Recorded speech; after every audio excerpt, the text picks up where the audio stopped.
So the GI tract has an incredibly important and complex function that's quite a bit different than other epithelium. Right? It's got to absorb these valuable nutrients, the amino acids, the glucose, vitamins, minerals, and water, while simultaneously keeping everything else out. And when I say everything else, most of what's inside of your gut you don't want in you. Right? There's 7 trillion microbes in your gut. Most of them aren't even pathogenic.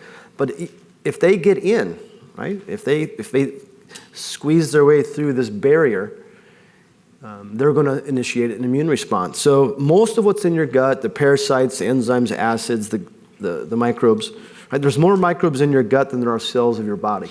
We as nutritionists and veterinarians oftentimes think of the gut's primary job is to digest these valuable nutrients. But if you're a hardcore immunologist, right, if you're a strict immunologist, you would probably argue that a more important job of the GI tract is to prevent this infiltration of unwanted molecules. The problem of heat stress and off-feed events and just simply being stressed, psychologically stressed, is right here.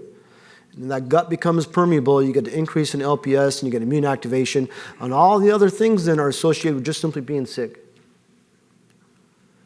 And we've kind of made this little stress umbrella, where I don't think it's a coincidence that all these seemingly very different stressors, transport stress, high gut acidosis, tissue trauma, heat stress, overcrowding, part of it is this reduced feed intake, the other part is this immune activation, hyperinsulinemia. The immune system now takes a higher priority, right? The hierarchy of nutrient use for her or him it's much more important for them to withstand an immune response than it is to make milk or to make a chicken or to make a piglet, right? It's just a reprioritization of nutrient flow. That's all it is. Animal sick, making your money is no longer very important for him or her.